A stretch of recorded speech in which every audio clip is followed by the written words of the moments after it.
La Bible nous offre les meilleures clés de lecture, on pourrait dire, pour chacun de nous, pour notre vie spirituelle. C'est-à-dire que quelquefois, on ne sait pas trop dans quelle direction aller. Et alors, c'est bien, on peut avoir un accompagnateur spirituel et c'est nécessaire. Mais le fait de relire la Bible et de relire notre vie à la lumière de la Bible nous oriente beaucoup sur le chemin. Lumière sur ma route, ta parole, Seigneur, dit le psaume 119. Donc voilà. Donc la vie chrétienne est un chemin. Alors, je vais commencer dans la première partie en parlant que de l'Ancien Testament, la Bible juive, on va dire.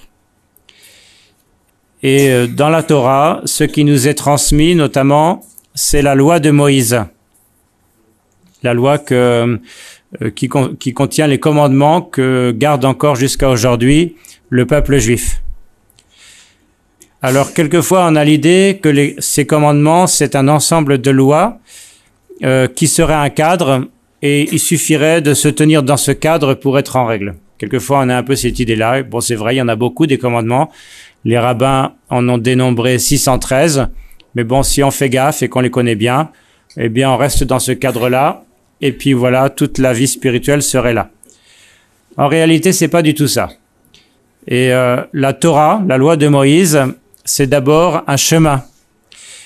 Et pour que vous soyez convaincus de ça, eh bien, j'ai essayé de dénombrer un certain nombre d'arguments. J'en ai 7, mais on pourra trouver plus.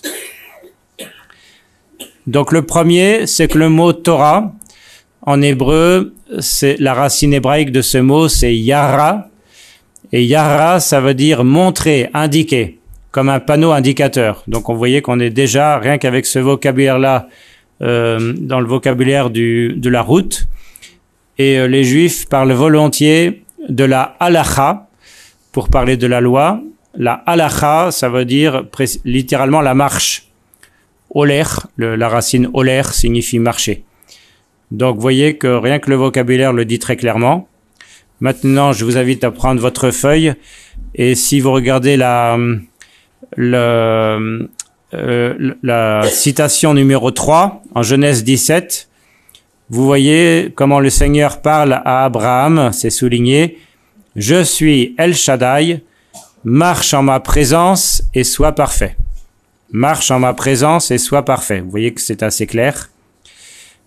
Sois parfait, donc ça c'est adressé à Abraham quelques siècles avant Moïse, mais ensuite quand Moïse transmet la loi de Moïse précisément, il y a en Lévitique 17, ça fait pas partie de ce que je vous ai mis, 19, Lévitique 19, il y a cette injonction, vous serez saints, car moi, le Seigneur votre Dieu, je suis saint. Vous serez saints, ça fait écho à sois parfait. Et quand on a dit ça, on voit tout de suite qu'il n'y a pas un cadre qui peut englober ça. Vous serez saints, vous serez parfait. Précisément, c'est un idéal qui est au-delà de tous les cadres. Dans les religions traditionnelles de cette époque-là, quand on regarde un petit peu toute la littérature du Proche-Orient antique, on retrouve les mêmes catégories de pureté et sainteté. Mais dans les autres nations, ça signifie la même chose, la pureté et la sainteté. Par exemple, le code d'Hammurabi, pour ceux qui ont entendu parler de ça, c'était une loi des Babyloniens, des Mésopotamiens, bien longtemps avant Moïse d'ailleurs. Et donc on a retrouvé, puisque c'était gravé sur un rocher, bon, eh bien, il n'y a pas de différence entre pureté et sainteté. Mais dans la loi de Moïse, la sainteté, c'est vraiment l'idéal, c'est être comme Dieu, donc c'est forcément un idéal, alors que la pureté, c'est un ensemble de règles techniques qui rendent possible de cheminer vers cet idéal. Donc vous voyez que c'est différent, c'est un peu le préliminaire. Si on n'est pas à l'intérieur de ce cadre-là, c'est pas la peine d'y penser, on va dire. Mais si on y est, on n'est pas pour autant arrivé. Maintenant, si vous vous rappelez, dans les évangiles, quand on demande à Jésus de dire quel est le plus grand commandement. Quelle est la réponse de Jésus? Tu aimeras le Seigneur ton Dieu de tout ton cœur, de toute ton âme, de tous tes moyens. Et le deuxième qui lui est semblable, tu aimeras ton prochain comme toi-même. Bon, ces deux commandements-là, effectivement, sont dans la Torah. Ce que répond Jésus ici, c'est pas une réponse très originale. C'est des choses qu'on peut lire facilement dans la tradition juive de cette époque-là. C'est-à-dire que volontiers, les rabbins résumaient la Torah à ces deux commandements-là. Donc Jésus reprend quelque chose qui déjà été dit à son époque et auquel il souscrit. Mais ça veut dire, qu'est-ce que ça veut dire? C'est que ces commandements-là, ils disent quelque chose aussi qui est un idéal. Tu aimeras le Seigneur ton Dieu de tout ton cœur, de tous tes moyens, de tout ton esprit, de tous tes moyens, de toutes tes forces. Tu aimeras ton prochain comme toi-même. Qui peut dire à un moment donné, ça y est, j'ai accompli ce commandement? C'est jamais, donc vous voyez que la loi nous sort toujours du cadre. Encore une dernière illustration, enfin une avant-dernière illustration, ce sont les citations 7 et 5 que vous avez. La citation 7, c'est Deutéronome 8, qui dit simplement que garder les commandements, c'est marcher dans les voies de Dieu. C'est la fin du texte. Je vous ai mis tout le texte que vous pourrez relire chez vous, mais garde les commandements du Seigneur ton Dieu pour marcher dans ses voies et pour le craindre. Vous voyez l'idée de marche. Et puis au verset 5 aussi, là c'est au moment du don de la manne, le Seigneur dit à Moïse qu'il va faire tomber la manne et à cette occasion-là, le Seigneur va donner des commandements à Israël de sortir une fois par jour pour aller chercher la manne et puis de prendre le double le 6e jour, de pas sortir le 7e jour. Et il précise, je veux ainsi les mettre à l'épreuve pour voir s'ils marcheront selon ma loi, oui ou non. Vous voyez, il y a encore cette expression de marcher qui est vraiment très présente, vraiment à toutes les pages de la Torah. Mais maintenant, c'est bien illustré dans la vie de Moïse. Qu'est-ce que ça signifie concrètement? Pas de Moïse, pardon, d'Abraham. Et là, il s'agit des citations 1 et 3. Dans la citation 1, bien connue, le Seigneur dit à Abraham, au moment où il l'appelle, alors on dit d'habitude quitte ton pays, mais littéralement c'est plutôt va-t'en de ton pays, de ta parenté et de la maison de ton père pour le pays que je t'indiquerai.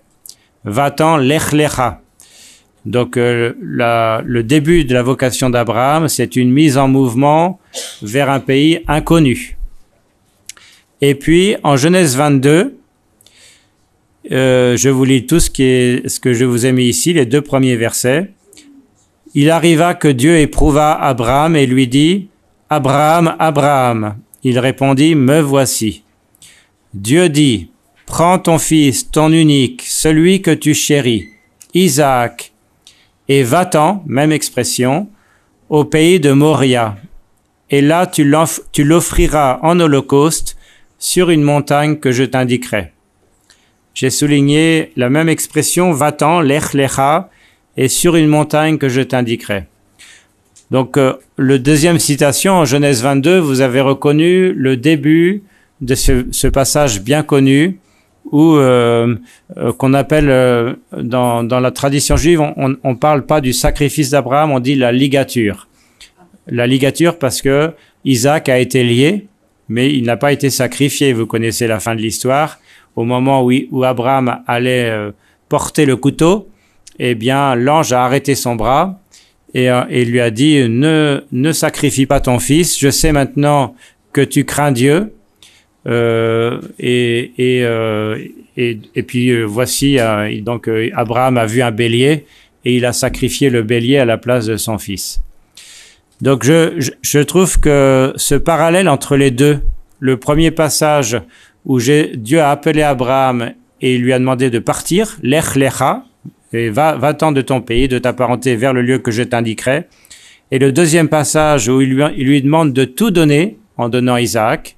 Vraiment, il donne tout parce que c'est non seulement son fils unique, mais c'est le fils de la promesse, celui par qui la promesse peut s'accomplir. Eh bien, ce parallèle indique bien ce que signifie la mise en mouvement. Cette mise en mouvement, c'est pas simplement marcher, avancer pour chaque jour changer un peu quelque chose dans notre vie, on va dire, mais c'est tout donner à Dieu. C'est une mise en mouvement par laquelle je décide de tout donner à Dieu. Et je serai arrivé quand j'aurai vraiment tout donné. Et d'ailleurs, dans l'histoire d'Abraham, après ce passage de Genèse 22, c'est comme si Abraham disparaissait de l'histoire. La prochaine fois qu'on va parler de lui, c'est juste pour le moment où il va enterrer Sarah, où on nous explique comment il va acheter le terrain, la grotte où il va enterrer sa femme. Et puis, ensuite, ce sera pour nous dire que lui-même est mort et a été enterré par son fils Isaac. Donc, c'est comme le sommet de sa vie, c'est le moment où il donne tout. Donc, voici ce que je pense qu'il faut qu'on retire de tout ça. La parole que Dieu donne à son peuple Israël, la loi de Moïse, c'est une parole qui nous met en mouvement et qui nous met en mouvement d'une manière qui est comme constitutif de notre appel, de notre être chrétien, de notre être biblique, on va dire, parce que là on n'est pas encore chrétien, on est simplement des croyants. Et puis ce chemin et en même temps est un chemin vers un idéal où on est appelé à tout donner à Dieu. Bon, très bien. Maintenant, concrètement, quand même, on connaît l'histoire. C'est-à-dire que non seulement Abraham a été nomade toute sa vie, vous pourrez relire d'ailleurs la citation 2 en Genèse 13, le Seigneur dit à Abraham, « Parcours le pays de long en large, car je te le donnerai. » Donc il n'a pas dit à Abraham, « Installe-toi ici ou là », mais « Parcours le pays ». Abraham a vécu comme un nomade, et c'est le père du peuple d'Israël, le père des croyants, Abraham. Et par ailleurs, la suite de l'histoire montre le peuple d'Israël en chemin aussi vers la terre promise. Et le chemin est long, puisqu'il commence dans le livre de l'Exode, il continue avec le livre du Lévitique, le livre des Nombres, et jusque dans le livre du Deutéronome. Donc vous avez là une illustration très claire que la vocation d'Israël, c'est de se mettre en mouvement. Et quand on a compris que le mouvement, on l'atteint jamais l'idéal, ou alors on l'atteindra quand on aura vraiment tout donné à Dieu, alors qui peut dire qu'il est arrivé à cela? Ça paraît difficile. Du coup, on comprend que c'est comme constitutif de la vocation d'Israël d'être en mouvement. Et c'est encore plus clair si vous êtes attentif à la manière dont se termine cette première partie de la Bible, ce fondement de la Bible qu'est la Torah, à la fin du livre du Deutéronome. Est-ce qu'on est déjà entré en terre promise? Et non, on est encore au seuil. Donc, c'est le récit fondateur d'Israël que je vous présente là. Les 5 premiers livres de la Bible, c'est le récit fondateur. Donc, c'est comme le modèle que suit le peuple d'Israël. Tout au long des siècles, de génération en génération, ce récit fondateur est répété.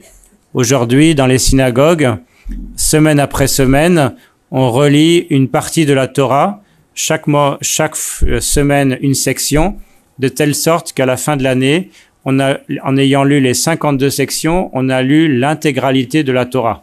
Donc on est parti de la création et on arrive au seuil de la terre promise et on recommence. Et donc on n'arrive jamais. Et ça, c'est constitutif de l'identité d'Israël, d'être un peuple en mouvement. Il y a un petit clin d'œil d'ailleurs à ce sujet.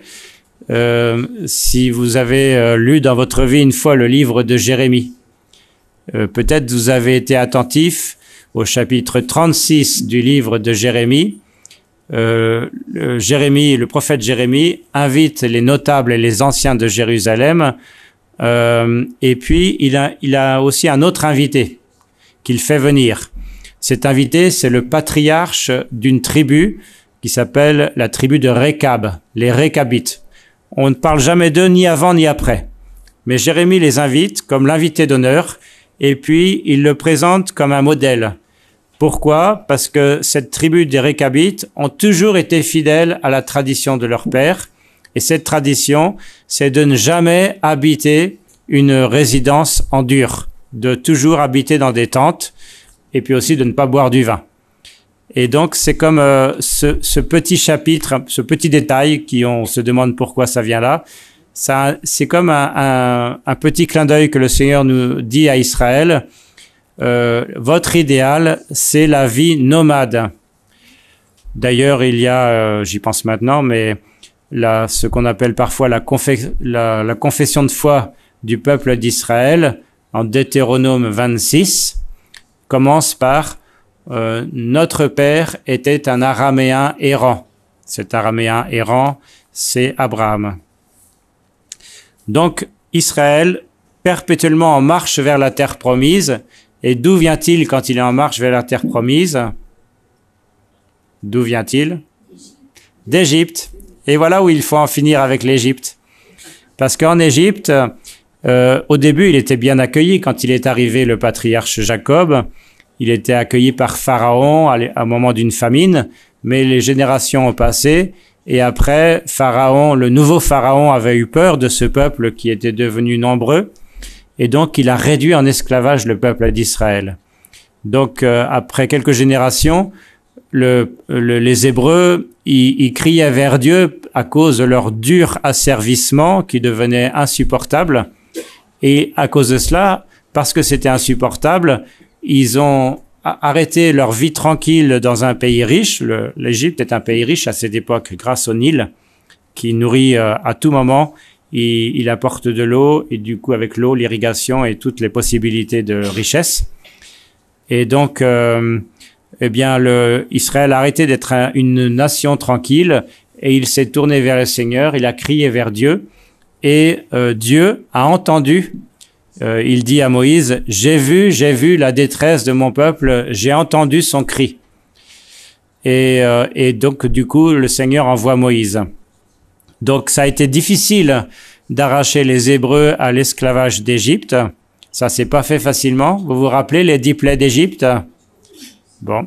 Eh bien, les 10 plaies d'Égypte, c'est 10 prodiges. Et quand on lit le texte, on a le sentiment que le principal obstacle, c'était Pharaon et son cœur endurci. Mais si vous êtes attentif, le premier obstacle, c'était pas d'abord ça. C'était le refus des Hébreux d'assumer les conséquences de la venue de Moïse qui venait pour les libérer.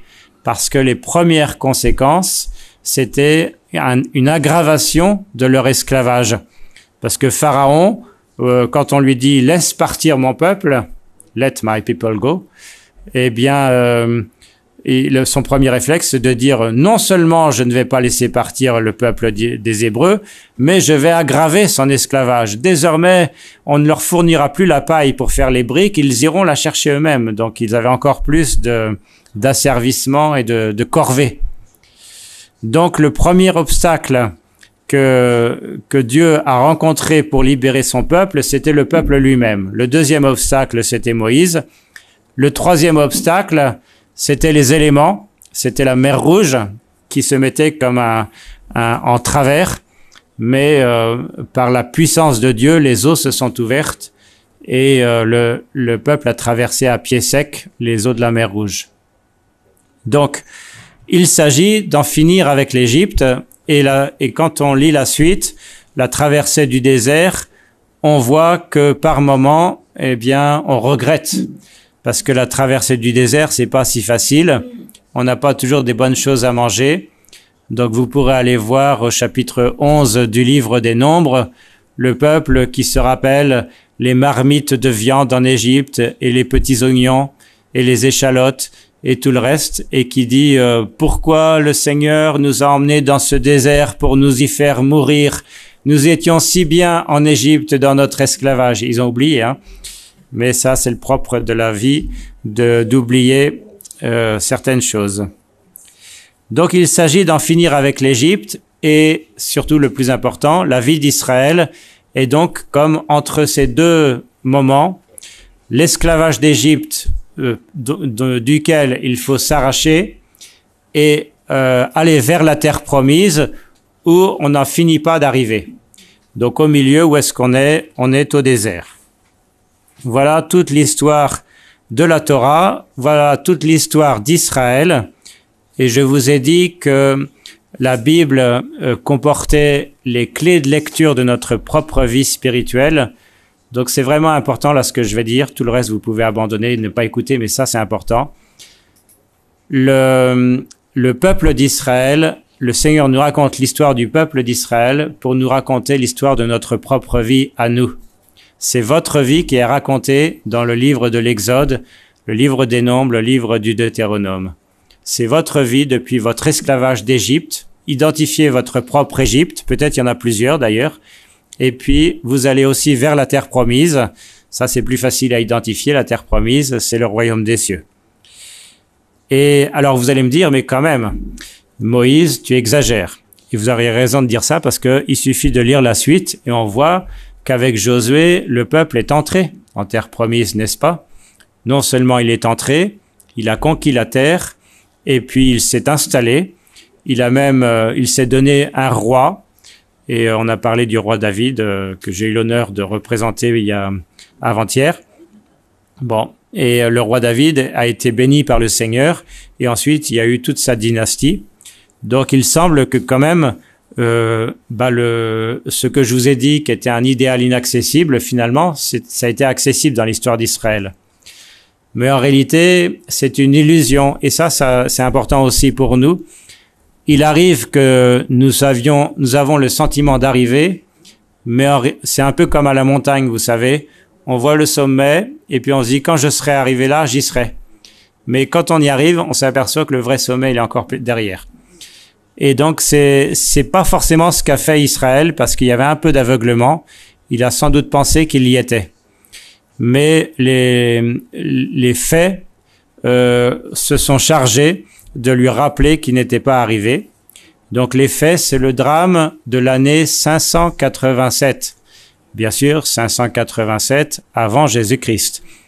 Au moment où les armées de Babylone, qui était la grande puissance de l'époque, ont envahi la Judée, et puis tout a été détruit. Le dernier roi fils de David a été fait prisonnier, tous ses fils ont été égorgés et lui, on lui a crevé les yeux, on l'a emmené à Babylone. Le temple a été détruit, la ville de Jérusalem a été détruite et les notables du peuple de Jérusalem ont été déportés.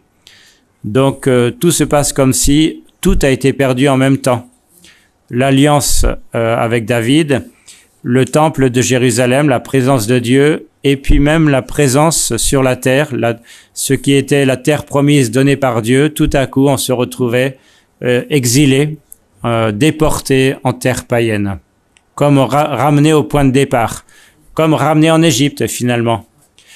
Mais c'est pas que le peuple d'Israël a été ramené en Égypte, même si c'était à Babylone, mais c'est qu'en fait il n'avait pas vraiment quitté l'Égypte. Il avait cru qu'il en avait fini avec l'Égypte, mais ça n'était pas le cas. Et donc finalement toute la suite de la Bible est comme une prière de supplication du peuple d'Israël de revenir sur la terre que Dieu lui a promise. Et il y a un beau verset que vous pouvez trouver, c'est la citation numéro 9. Cette citation, c'est la toute fin du livre des Lamentations.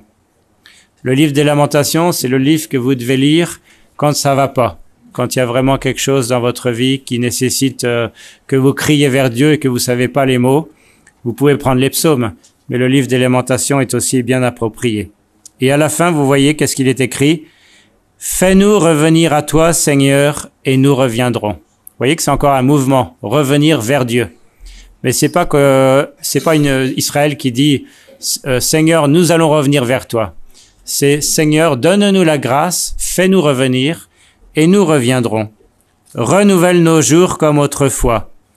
Si toutefois tu ne nous as pas tout à fait rejetés, si toutefois tu n'es pas irrité contre nous sans mesure. Il y a derrière cette prière, vous voyez, comme vraiment une détresse terrible. Est-ce que vraiment tout est fini ou est-ce que ce sera possible que tu reviennes? Donc il y a cette prière de supplication, c'est comme en même temps le signe que toute l'histoire d'Israël est vraiment une prière, une supplication adressée à Dieu. Seigneur, nous avons besoin que tu viennes nous chercher. Nous avons besoin de toi. Nous voulons revenir vers toi et nous avons besoin de ta grâce. Viens, Seigneur, à notre secours. Et on pourrait dire à ce sujet que finalement, tout l'Ancien Testament est comme une question. Seigneur, quand vas-tu revenir? C'est une question. Au début, en cours de route, en tout cas, pas au début, mais en cours de route, le peuple d'Israël a pensé que, en fait, il y avait plus de questions. Ça y est, nous sommes arrivés. En constituant le royaume de David, il a pensé qu'il a déjà constitué le royaume de Dieu sur la terre. Et du coup, il a arrêté de crier vers le Seigneur et de demander la grâce de Dieu. Il a comme oublié la présence de Dieu. Pourtant, Dieu s'était comme invité au milieu du peuple d'Israël par le sanctuaire mobile à l'époque du désert. Et puis ensuite dans le temple de Jérusalem. Mais en même temps, le peuple d'Israël, c'est comme s'il ne se souciait plus de Dieu. Et puis, il s'est tourné vers les idoles qui sont muettes, qui ne parlent pas. Elles ont une bouche, elles ne parlent pas. Elles ont des oreilles et n'entendent pas. Elles ont des mains, mais elles ne font rien. Et Israël a cru pouvoir continuer de vivre comme ça jusqu'à la catastrophe. Et donc, la catastrophe a eu cet effet bénéfique. Et ça, parfois, ça arrive aussi dans nos vies, qu'une catastrophe ou un drame a un effet positif. Et le meilleur effet que ça puisse avoir, c'est de rétablir la relation entre le peuple de Dieu et son Dieu. Et donc, à la fin de l'Ancien Testament, la Bible est redevenue ce qu'elle devait être, comme une prière, une question adressée à Dieu. Quand est-ce que tu vas revenir? Et le début du livre de Lamentations, c'est la citation 8, commence précisément par une question. En français, ils ont traduit par quoi? Eicha, ça veut dire quoi, comment. Et ils ont mis un point d'exclamation, mais il aurait mieux valu mettre un point d'interrogation. Parce que c'est le titre du livre en hébreu d'ailleurs. Le livre des Lamentations s'appelle le livre de Eicha, le livre de comment, point d'interrogation. Et toute notre vie, finalement, toute la vie du peuple d'Israël, jusqu'à la fin de l'Ancien Testament, est comme une question qu'on adresse à Dieu. C'est comme si on était encore au bord du Jourdain, attendant de pouvoir entrer en terre promise, et puis qu'on se tournait vers Dieu en disant « Seigneur, quand est-ce que tu vas venir vers moi? Quand est-ce que tu vas venir nous sauver ?» Vous savez, à la fin de la période de l'Ancien Testament, s'est développée la croyance en la venue du Messie. C'était plus qu'une croyance, c'était vraiment une vraie prière de supplication, mais qui incarnait cette prière dont je vous parle, cette supplication, qui était celle d'Israël. Il s'agissait que Dieu fasse quelque chose, et donc on attendait qu'il envoie son Messie. On le voit peu, l'attente du Messie dans l'Ancien Testament, mais quand on lit les évangiles, vous voyez qu'elle est partout, l'attente du Messie. À tout moment, on voit comment le peuple de Dieu, quand il voit Jésus prêcher, se pose la question, mais est-ce que c'est lui le Messie? Est-ce que c'est celui que nous devons attendre? Et donc, ce que l'on voit dans les évangiles traduit bien ce qui était l'état d'esprit du peuple d'Israël à la fin de la période de l'Ancien Testament. Vraiment une attente fébrile, un grand désir d'attendre la venue de Dieu. Et là, avant de parler de l'évangile, je voudrais vous parler de la vertu théologale de l'espérance. L'espérance, il y a un petit livre que je vous recommande. Je sais pas, vous allez pas pouvoir lire le titre d'ici, mais c'est de Josef Pieper. C'est un philosophe allemand qui il écrit dans les années 50, je pense, donc c'est assez ancien. Et il a écrit un livre sur chacune des 3 vertus théologales. Donc il écrit un peu comme un philosophe et un peu comme un théologien en même temps.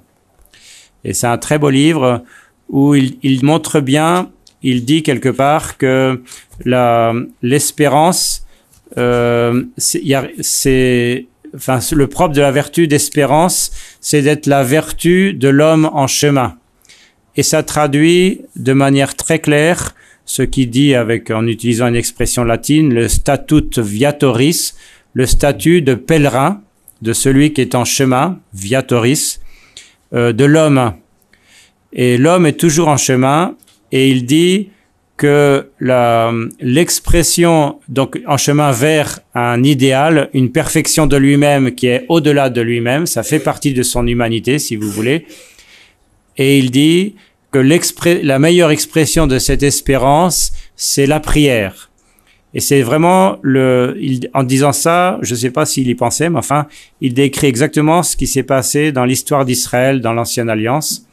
Israël a appris à prier grâce au fait que son espérance était remise en question et qu'elle était comme purifiée des faux espoirs. Et ça, c'est très beau parce que ça veut dire que quand on n'a plus rien, il y en a qui vont dire il reste plus que le désespoir. Mais nous, les chrétiens, on va dire il reste plus que l'espérance, au contraire. Et l'expression de l'espérance, c'est la prière qu'on adresse à Dieu et qui va nous permettre d'éviter le désespoir.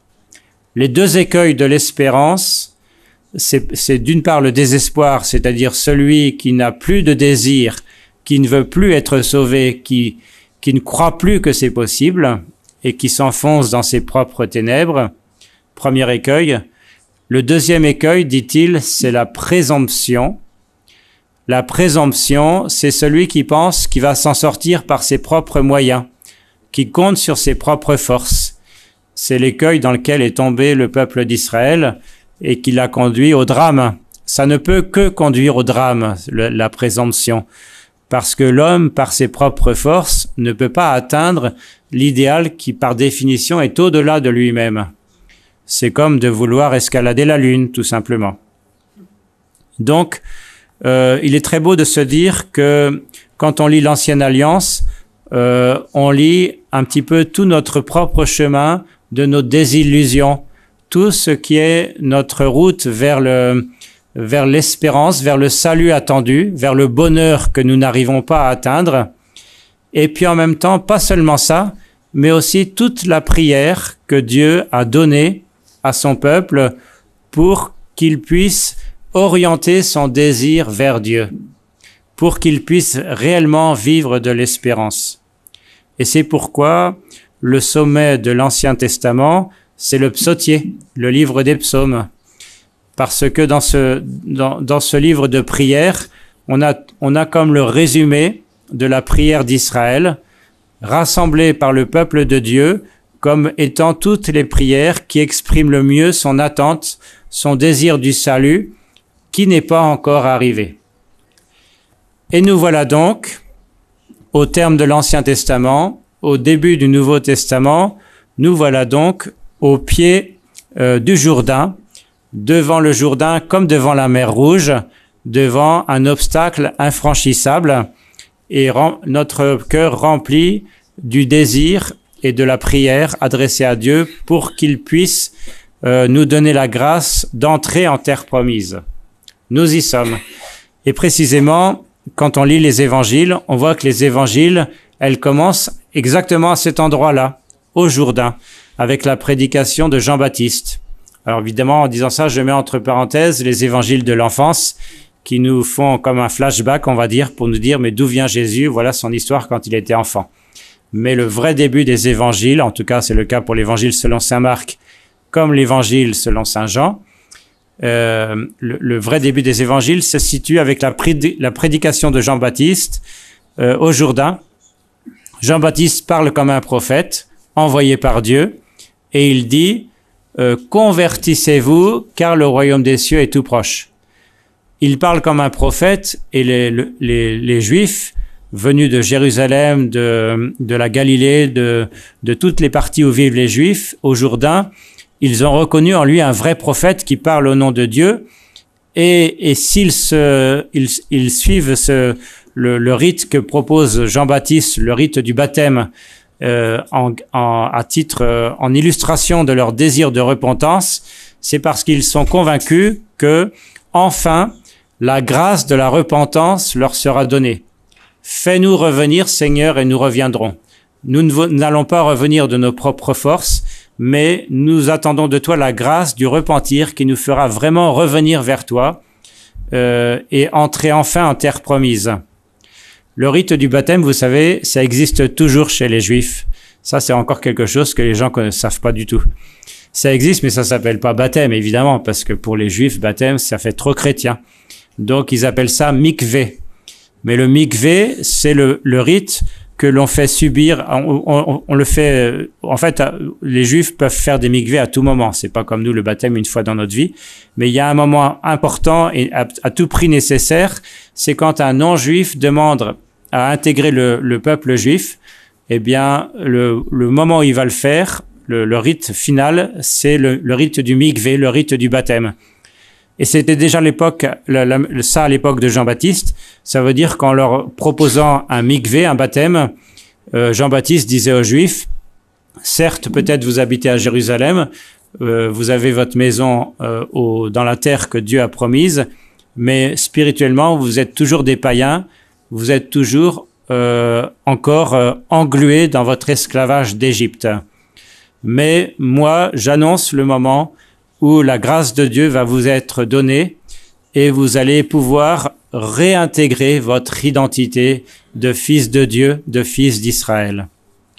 Et c'est pour ça que le peuple juif a été très enthousiaste et est venu en masse au Jourdain recevoir le baptême.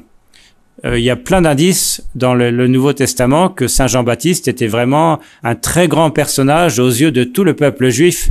À un moment donné, je mentionne seulement celui-ci, un peu avant la Passion, Jésus oblige les pharisiens et les grands prêtres à se positionner à l'égard de Jean-Baptiste en leur disant mais je vous dirai par quelle autorité je fais cela si vous me dites si le baptême de Jean-Baptiste venait de Dieu ou venait des hommes. Mais ils ont évité la réponse, ils ont dit nous ne savons pas parce qu'ils craignaient le peuple qui était venu en masse se faire baptiser. Donc Jean-Baptiste était un grand homme. Donc le peuple juif a beaucoup compté sur la grâce que Dieu allait donner à la suite de la prédication de Jean-Baptiste. Ils ont reçu le baptême, mais qu'est-ce qui s'est passé? Qu'est-ce qui s'est passé à ce moment-là? Ben, il s'est rien passé. Ils ont reçu le baptême, mais ils n'ont pas reçu l'Esprit Saint. Un seul a reçu l'Esprit Saint. Un seul a été rempli de grâce, c'est Jésus, qui a reçu le baptême précisément pour ça, pour que se manifeste aux yeux de tous que c'est lui qui a reçu l'Esprit Saint. Et donc ensuite, Jésus a rassemblé ses disciples. Selon Saint Jean, les premiers disciples ont suivi Jésus depuis le Jourdain, et il les a emmenés comme ça jusqu'à Jérusalem.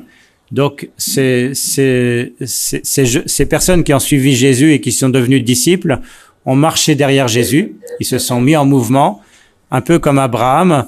Ils ont parcouru le pays de long en large parce que le Seigneur leur a promis. Ils ont suivi Jésus et ils ont bien pensé que c'est par lui qu'ils vont être comblés du Saint-Esprit.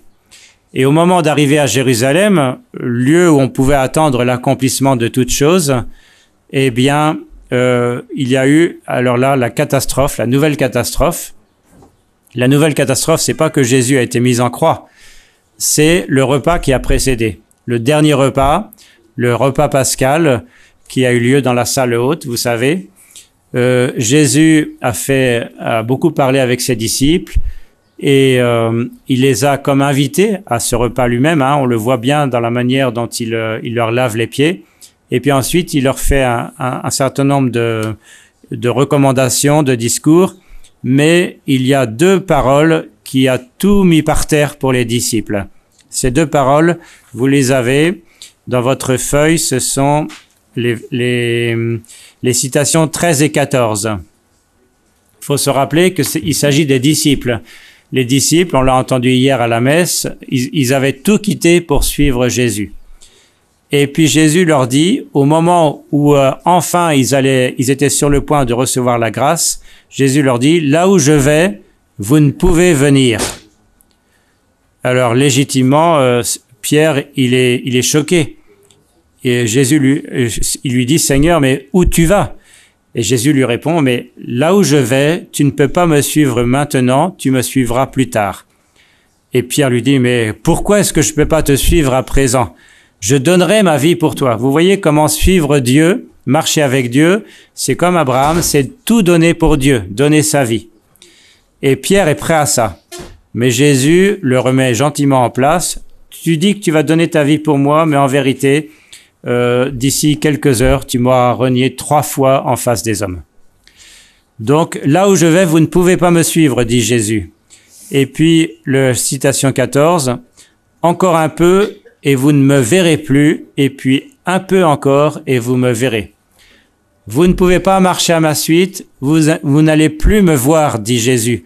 C'est comme si tout ce qui était la raison pour laquelle les disciples ont tout donné à Jésus, eh bien tout cela, Jésus disait, vous l'avez fait pour ça, mais maintenant tout ça, ça disparaît. Donc vous allez être comme stoppés et aveugles. Et quand on pense à ça, on se rappelle que Jésus, il a posé beaucoup de signes dans sa vie publique, notamment l'Évangile selon saint Jean raconte comment il a guéri l'impotent de la piscine de Bethesda, quelqu'un qui n'avait pas marché depuis 38 ans s'est remis à marcher. Et puis un peu plus tard, ça c'était en Jean chapitre 5, en Jean chapitre 9, il a guéri l'aveugle de Siloé.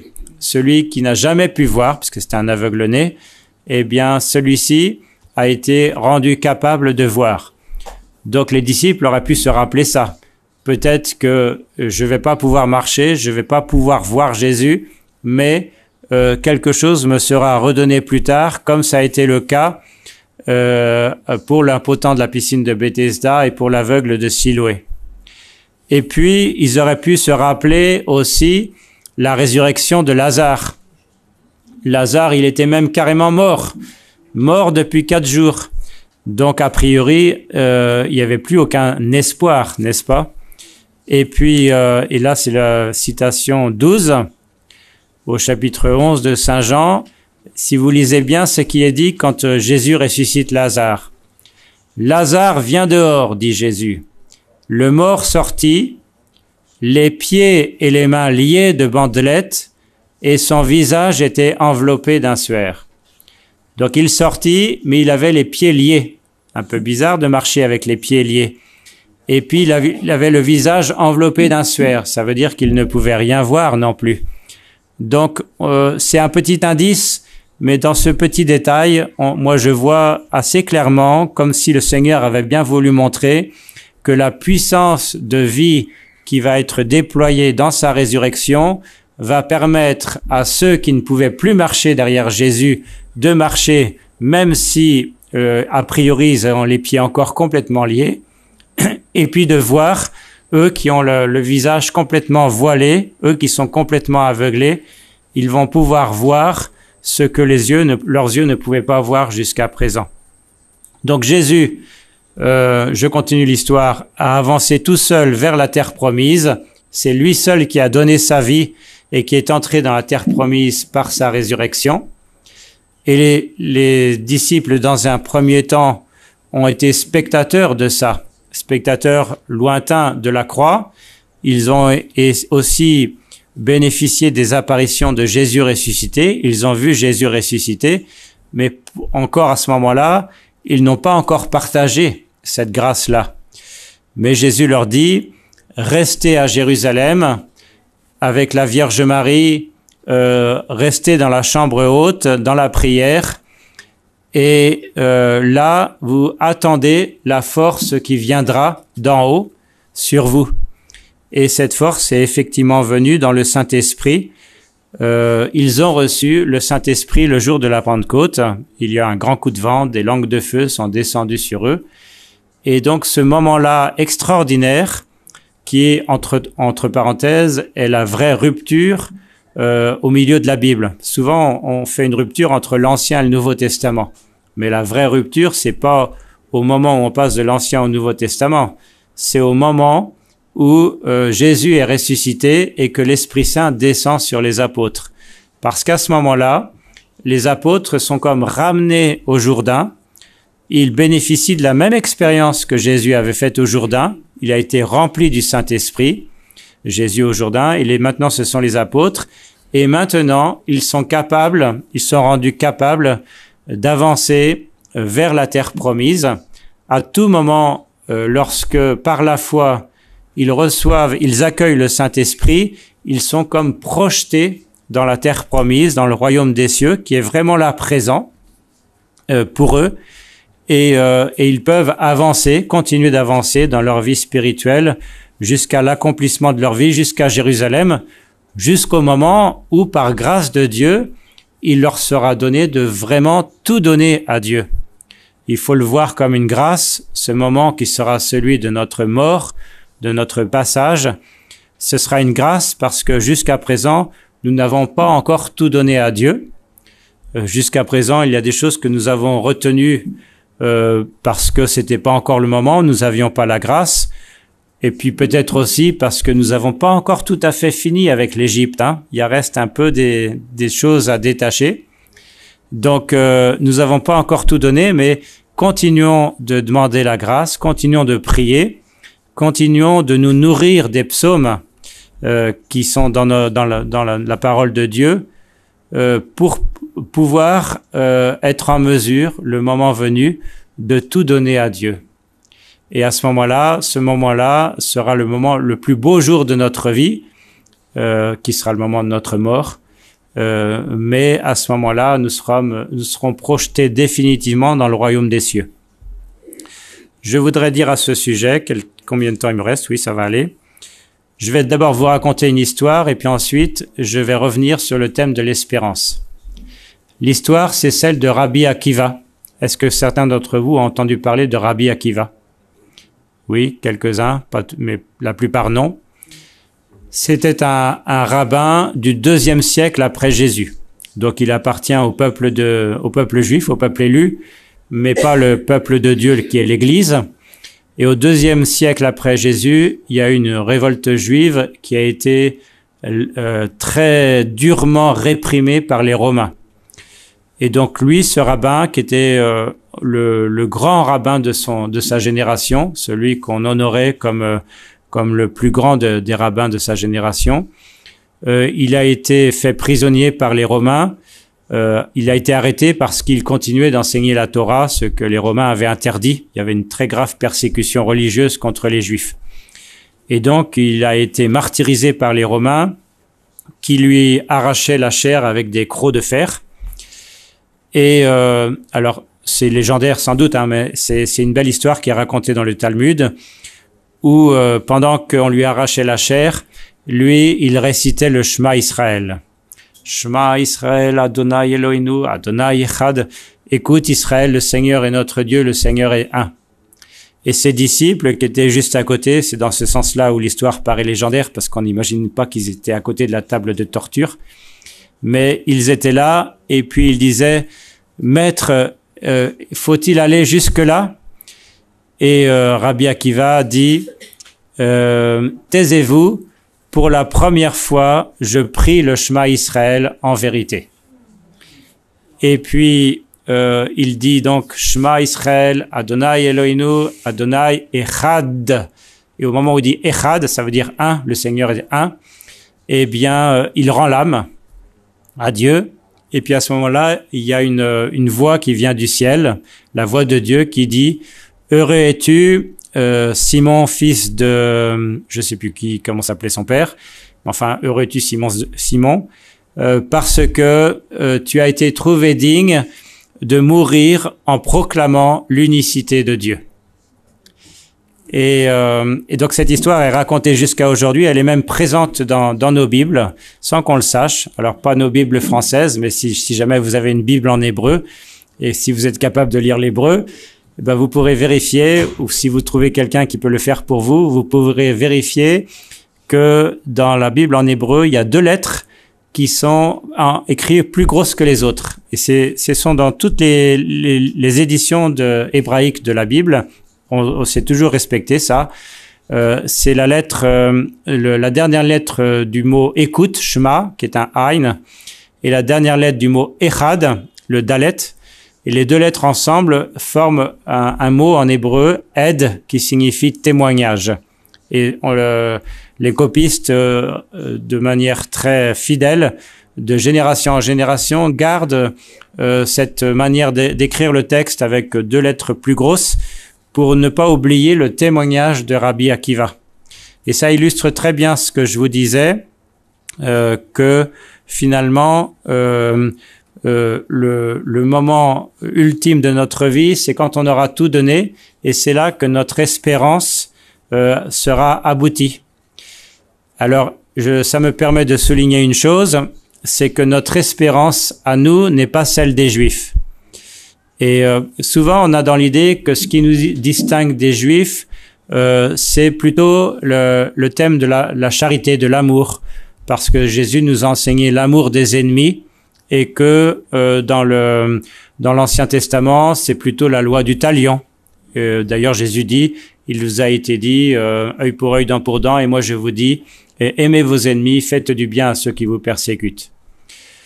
Alors, cette opposition, c'est vrai qu'elle est présente dans les évangiles, mais si on lit toute la Bible, on ne peut pas l'absolutiser comme ça, parce qu'on voit l'amour des ennemis déjà présent dans l'Ancienne Alliance. On le voit par exemple dans l'histoire de David, qui a été menacé de mort par son propre fils Absalom, et qui, quand finalement dans la guerre qui a opposé les partisans d'Absalom à ceux de David, Absalom a été tué, et David est entré, c'est un des épisodes les plus poignants de la Bible, ça. David, quand il a appris la mort d'Absalom, il est monté dans la porte de la ville, là où il se situait, et puis il a pleuré toutes les larmes de son corps. Mon fils, Absalom, Absalom, mon fils. C'est un moment très poignant.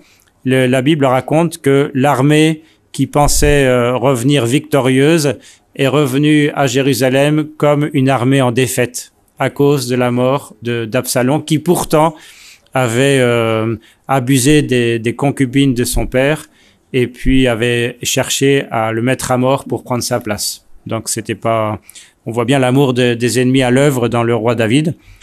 Et puis surtout, donc ce que je veux dire, c'est que c'est pas réellement l'amour. L'amour est très présent, la charité est vraiment très présente dans l'Ancienne Alliance quand on est attentif, mais avec bien sûr un contexte historique très différent des évangiles et de notre vie à nous. Mais en revanche, l'espérance est très différente, parce que l'espérance du peuple d'Israël, telle que je vous l'ai décrite, c'est une espérance qui est purement une espérance du pas encore.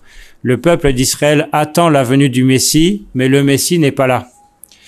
Et il y a même des penseurs juifs plus récents, contemporains, qui ont dit le propre du Messie, c'est qu'il doit venir, mais surtout qu'il n'est pas là.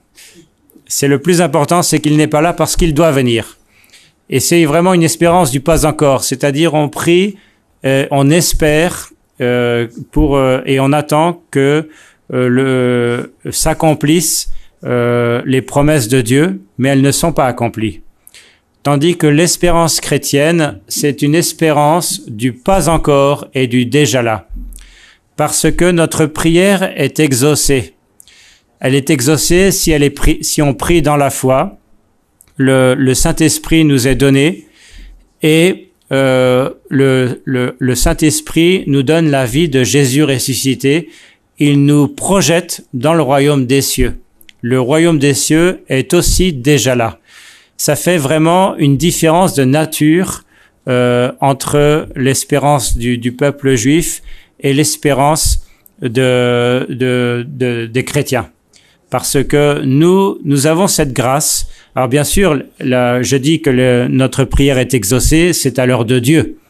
Je peux pas, c'est pas moi qui vais mettre, le Seigneur, c'est pas un distributeur, c'est pas moi qui appuie sur un bouton et puis le Seigneur qui vient comme un esclave parce que je fais comme ça. Ça marche pas comme ça, c'est clair. Mais quand même, notre prière est vraiment exaucée et à l'heure de Dieu, dans le cœur de Dieu, elle est même exaucée au moment même où on la prononce.